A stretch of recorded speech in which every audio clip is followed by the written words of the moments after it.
कराची के शहरियों के लिए अच्छी खबर, बिजली के निर्खों में ₹2.59 फी यूनिट कमी की मंजूरी। नेपरा ने सारिफिन को दिसंबर के फ्यूल एडजस्टमेंट चार्जेस की मद में रिलीफ दे दिया।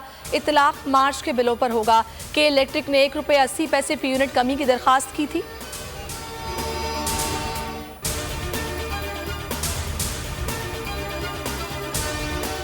आलमी मंडी में पेट्रोलियम मसनूआत की कीमतें बढ़ गई हैं तो हुकूमत कीमत कैसे न बढ़ाए। फवाद चौधरी का ट्वीट लिखा, अपोजिशन कोई जादू का चिराग है तो बता दे।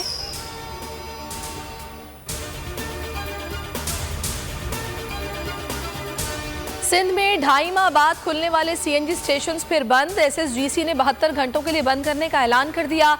कल सुबह बंद होने वाले सीएनजी स्टेशन पीर की सुबह 8 बजे खुलेंगे। पीटीवी पार्लियामेंट हमला केस, मुल्जिमान राजा खुरम नवाज, खुरम शहजाद, परवेज खटक और शफकत महमूद समेत 11 मुल्जिमान ने बरियत की दरखास्त दायर कर दी। एटीसी ने दरखास्त पर फैसला महफूज कर लिया।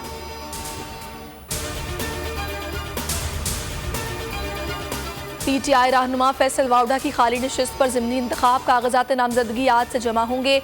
सेनेट की जनरल नशिस्त पर 19 फरवरी तक कागजात नामजदगी जमा कराए जा सकते हैं। 9 मार्च को सिंध असेंबली में पोलिंग होगी। इलेक्शन कमीशन की जानिब से नाअहली के बाद नशिस्त खाली हुई है।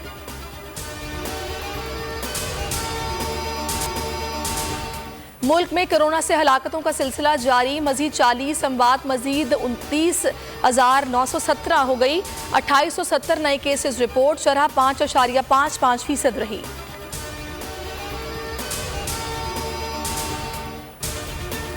पाक बहरिया की मश्क सीज पाक 2022 का आगाज। इफ्ताही तकरीब के मेहमान खुसूसी chief of naval staff admiral Amjad Khan Niazi थे। तर्जुमान के मुताबिक तकरीब में मश्क के मकासद और हिकमत अमली पर ब्रीफिंग दी गई। मकसद पाक बहरिया की जंगी तैयारी और मनसूबाबंदी की अमल जांच है। मश्क में बरी और फजाई अफवाज भी शरीक हैं।